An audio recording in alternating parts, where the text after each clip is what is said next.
And it's really an honor to be here. And you may have gleaned a bit from my background. I'm a material scientist, but I'm also an experimentalist. And so throughout my career, I've kind of evolved and gotten more and more appreciation for what you can do with math and simulation. And so the opportunity to talk to you now about a lot of the things that we're doing at GM and how we're using a lot of these tools to innovate and develop new technologies is pretty exciting. So before I continue, I want to acknowledge my co-authors who did a lot of the work and contributed to the talk, JT, Baram, and Yilu. What I want to do today is, from a high level, frame many of the challenges that we see in the automotive industry. And by framing that challenge, I then want to convert that to some very specific problems that we've tried to address computationally using a variety of tools, and then explain how we did that and what the results were. So the main topics that we'll go through, the first one is connected living. The next one is fuel economy or CO2. There's some huge challenges there. And we'll get into aerodynamics, electric vehicles, and lightweight materials. Then personal security and safety. And then at the end, I'll comment a bit about the future and maybe tie in a bit of the autonomous challenges there as well. Right, so connected living. The data that we show on this chart is pretty amazing when you talk about 7 billion mobile subscriptions around the world. And in many countries, people don't have a landline. All they have is a cell phone. And people are connected on the internet. Look at all the connections on 1.4 billion people on Facebook and the amount of data that's being generated. It's huge. And we made the announcement right at the beginning to tell you to turn your cell phones on vibrate, but these cell phones are really part of our lives. I'm sure all of you are going to have the urge at some point during my talk and during the day to check it, look for a message and see what's going on. And that's what we're finding with our customers as well. They want this cell phone, when they come into the vehicle, to be able to connect with it. They want the vehicle to go back and forth, to be able to do things remotely. And it's really part of them and it becomes part of making the vehicle experience very powerful.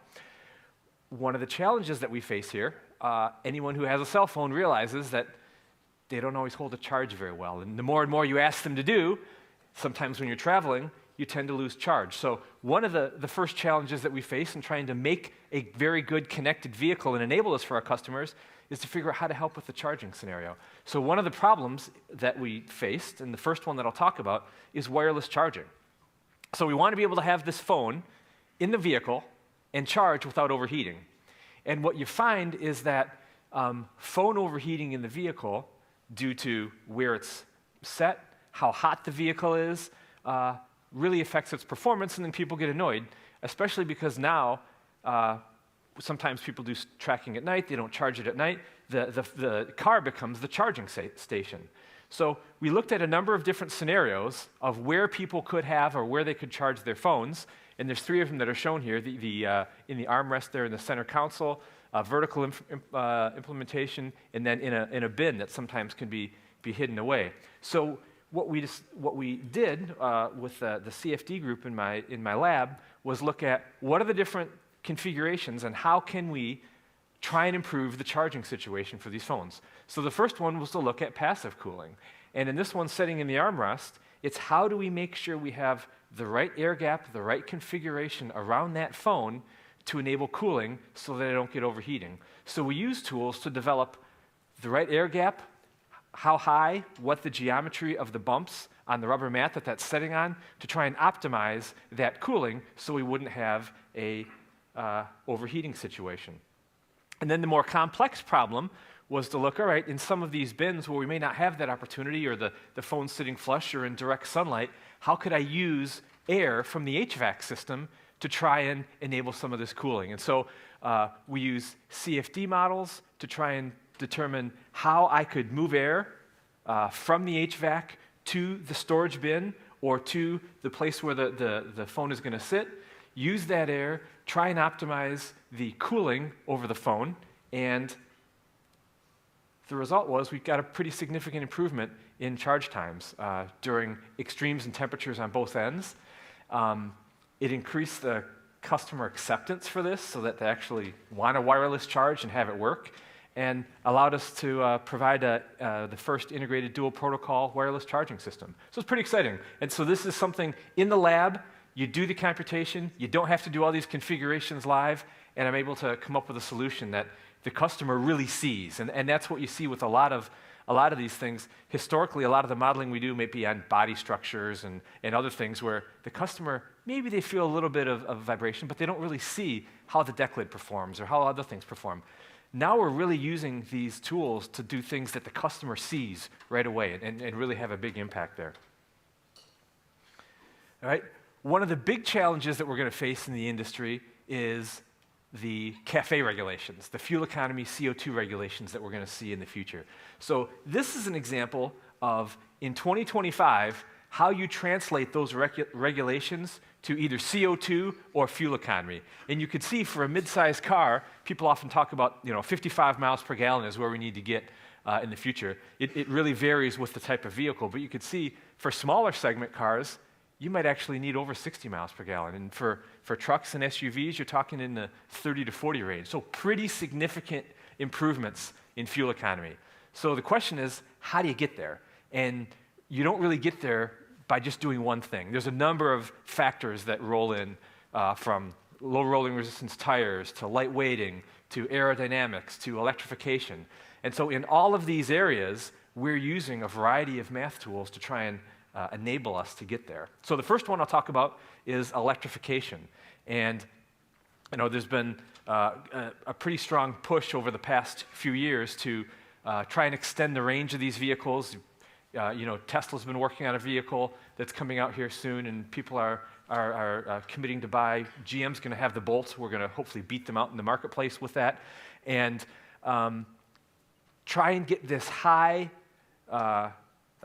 life on the battery so that you don't have range anxiety and always worried about how far it can drive because my battery's going to run out. So one of the challenges there, again, gets back to thermal management. If these batteries run too hot, beyond just a safety issue, they don't charge as well, they don't have as good a life. So temperature affects performance.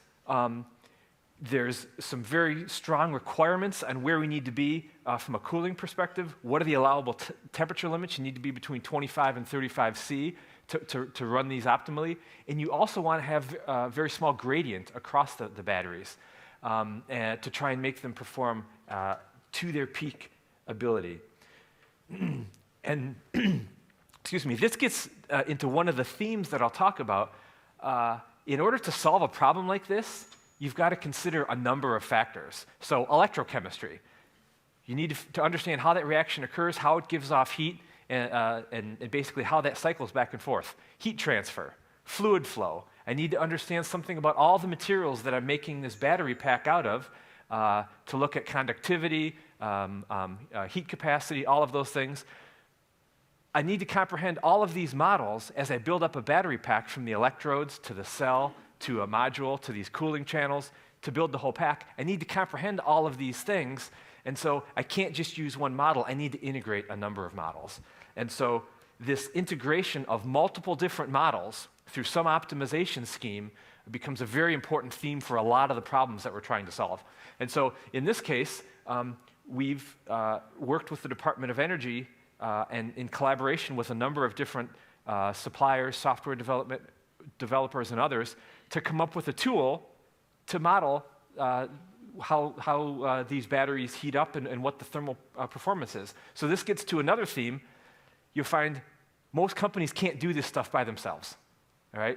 We've all gotten smaller, we have less resources, you have to collaborate across the industry. And so there's going to be a number of these examples as we go through where you're working with multiple partners to come up with a solution and develop the tools to actually go after these problems. So in this case, we've developed a software funded by the Department of Energy that allows us to really get after how do I reduce cost, improve performance, and go after the life. So with this tool, we've seen a very significant improvement in the battery performance by looking at the cooling channels. So this is actually a comparison from the previous original Chevy Volt to the current one right now, what we were able to do was redesign those channels for cooling within the battery pack.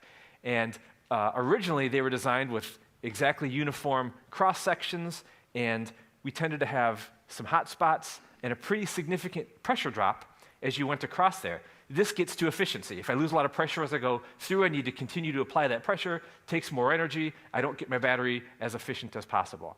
So by using this tool that goes all the way from electrochemistry to material properties and integrated, I'm now able to come up with a better design that we implemented on the current volt, where I don't have as much of a gradient in temperature across it, and I have a lot less pressure drop. So it makes it a lot more efficient and increases the performance of that battery. One of the other ways that you go after fuel economy is aerodynamics. This is another tool that we have in our toolbox, and when you look at the future, we probably need to get something like 25 to 50 counts of aero, a drag reduction on most of our vehicles, in combination with all the other things that we need to do in order to meet the fuel economy requirements. And the challenge here is the way that we would typically do CFD and on these aerodynamic problems is very incremental. So you have a vehicle, you try and identify where you might have a problem spot. I need to change the spoiler, or I need to change a radius here. I make the change, I put it back either in the wind tunnel, or I run it in simulation and see what the results are. That takes a long time. And if you want to go fast, maybe I'll change 3 things. So maybe I'll change the radius at the A-peel, I'll change radius on the fender. But now I've done 3 changes, and I've run that experiment. I don't know what each individual change affected. Were there any things that worked together?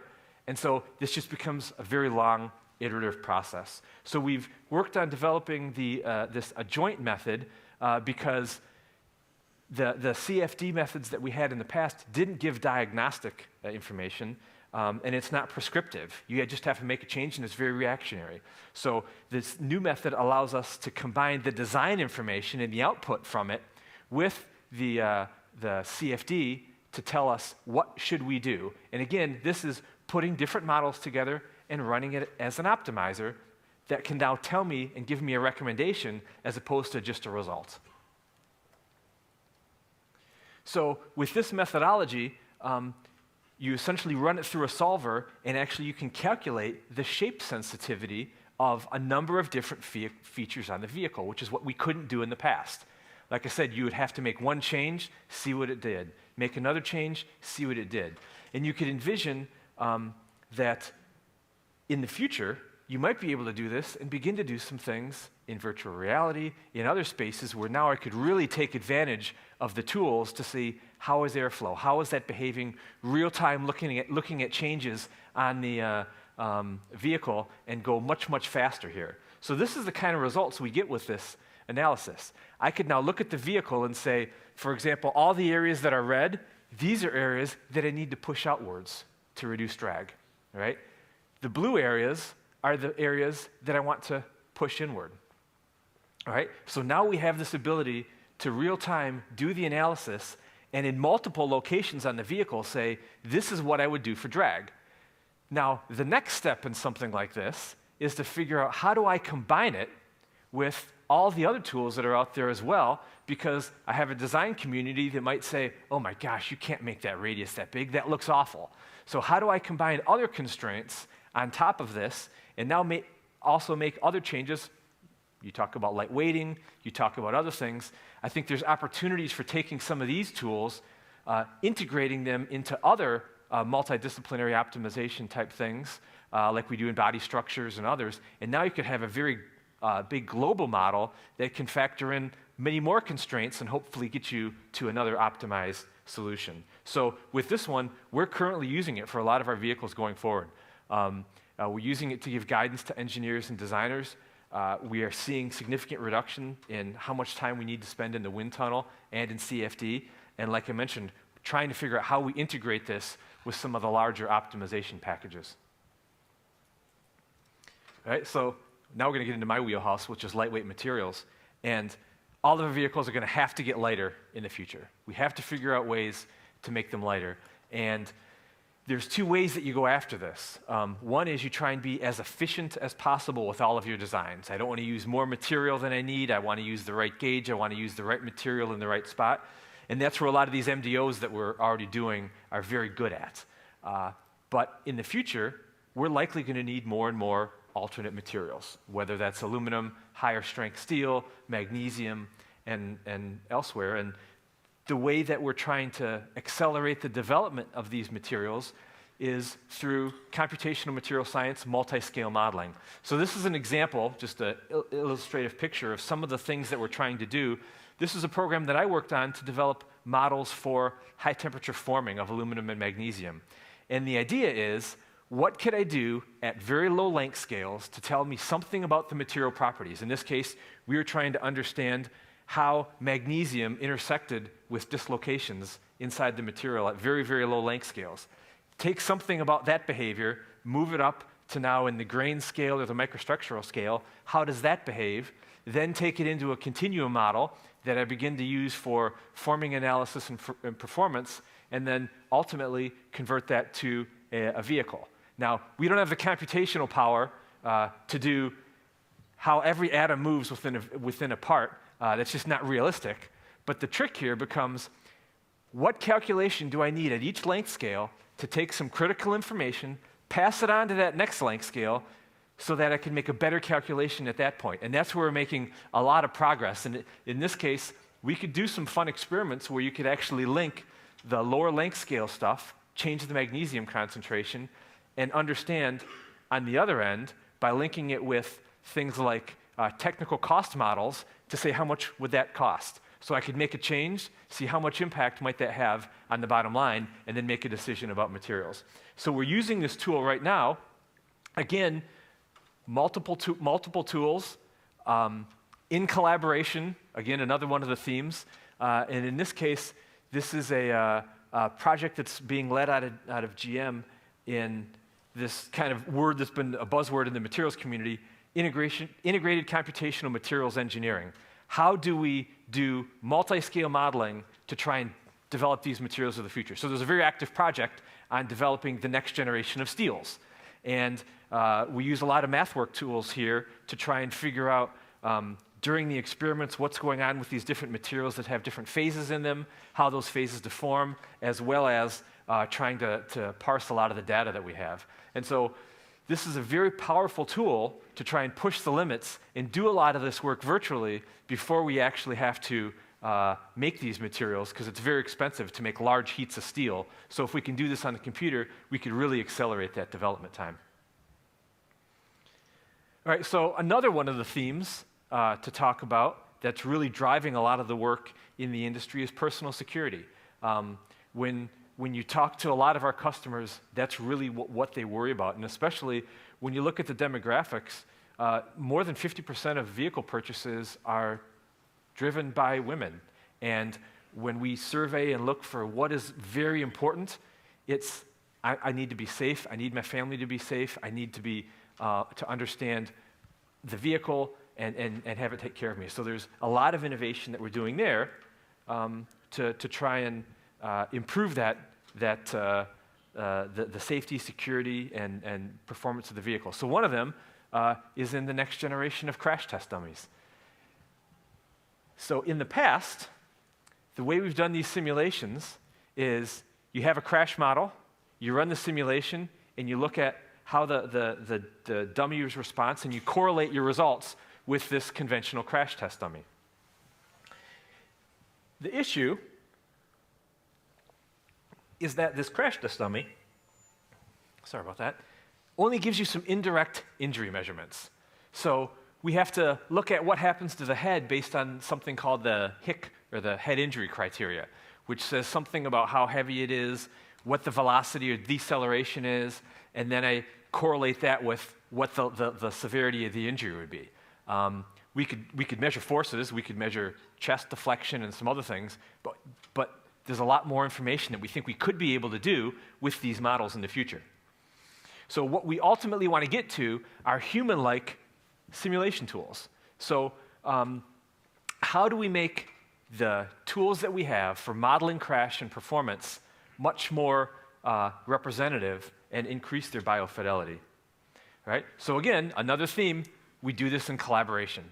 This is a large industry collaboration with many of the OEMs and many suppliers and universities called the Global Human Body Model Consortium. And this is really, it's been ongoing, where I think we're 10 years in, and there'll be another renewal of it likely coming forward next year, to develop a model that enables us to much better predict what goes on in the crash event. All right? So what this has been able to do is come up with a number of models that are ranging from your 5th percentile female to a 95th percentile male, and you can optimize and do a number of models in between there that allows us to now get much better information. For example, right here, this is a comparison. This is a good one. I show my kids this to make sure they always wear their seatbelts.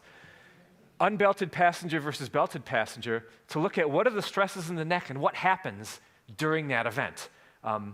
So rather than just having the loads there, now I have real data on what happens within the person. And again, this is another example where we're using some MathWorks tools for the crash sensing algorithm for how we do this. So now, the future becomes, I can take this model and now not just have indirect measurement of what goes on in a crash event, but instead, I can get some real data. I could look at things like if I have a criteria based on the load for skull fracture. We are actually, in some of these models, able to predict what the local stresses in the brain are after a crash event. Artery injury, rib fracture, lung. So if I have the good materials data for the materials in your body and the failure criteria developed, I could now take these models and do a much better prediction of what's going on. And the power of this, we actually presented some of this work at the National Conference of American Emergency Physicians in January of this year. And the idea is, how do we develop the emergency room of the future? If I know all the load cases in an accident, and I have a better model to predict what happens, now the first responders could know, am I dealing with a brain injury? What am I dealing with? And hopefully, if you're in that case of an accident, have a much better chance of surviving and get much better response, both from the people that show up on scene, but also to have the ER ready for you when you arrive. So the last one that I'm going to talk about is very exciting when you talk about personal safety and having trust and confidence in your vehicle, and this is in vehicle prognosis. It's correlated really well timing-wise. We actually had a press release this week on the technology, and the idea here is, how can I tell the customer when something's going to fail before it fails? And when that happens, now they're not stuck on the side of the road. Instead, it becomes part of routine maintenance that I can schedule and work into people's busy lives. All right? So the motivation behind this is, with time and use, everything ultimately fails. Right? But we don't want to disrupt people's lives. We want them to trust the vehicle. And so this whole idea, as we've launched it at GM, is this ONSTAR Proactive Alerts. Tell people something's going to fail before it happens, and then transform that into a planned maintenance, and hopefully that delights the customer. So this is where there's some very heavy math and algorithm development, and again, using some MathWorks tools here to develop the algorithms, is how do we predict failure? And so part of this is an excellent combination of the experimental results with the math tools. We need to find a way of how these different subsystems are going to fail, and when they're going to fail, what signature tells me that's going to happen, so that I could then collect that information and be able to provide some input to the customer. All right? So what we do is we've developed these algorithms. The systems that we've launched right now are the battery, starter, and fuel pump, because they're probably the biggest systems that will affect the customer if they fail, that they're stuck on the side of the road. So the idea here is you develop an algorithm, and you do this talk about a theme earlier that Tom mentioned of big data. This is a huge big data problem. We have all kinds of sensors on our vehicle. We have connection through ONSTAR, so we're constantly, every time you turn the key, there's all kinds of data that's generated. What's the right data and what do we need for a particular subsystem? So part of this was looking at all the data associated with the electrical system, with the batteries, and trying to determine which pieces of data are the right signature to tell me that something's going to happen.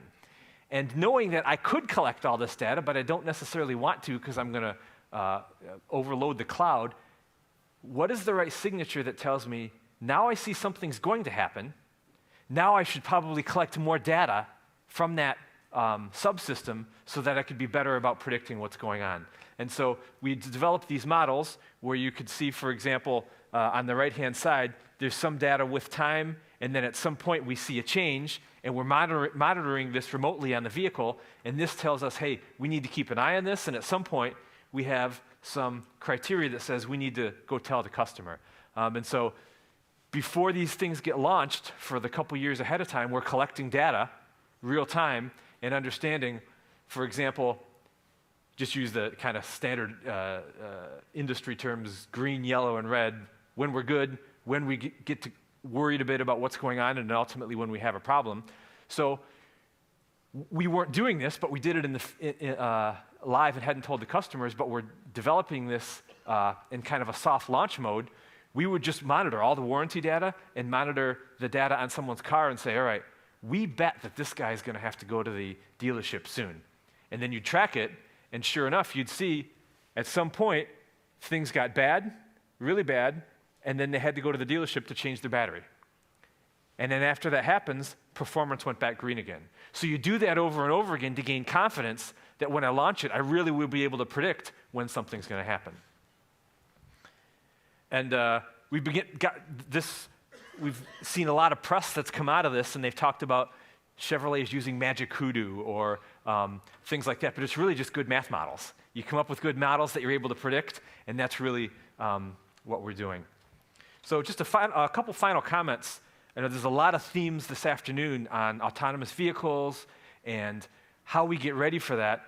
One of the challenges that I kind of want to leave you with going forward, I think we're getting pretty good in the industry of measuring things. LiDARs are getting smaller and they'll fit in the vehicle, radars, camera systems. We can get all this data, but the question is what to do with it. And the way that I like to illustrate this is with a picture I took leaving my house in the wintertime. And the challenge is, we now, with a camera or a LiDAR, can determine, all right, that's a deer. It's not a rock, it's not a tree, it's a deer.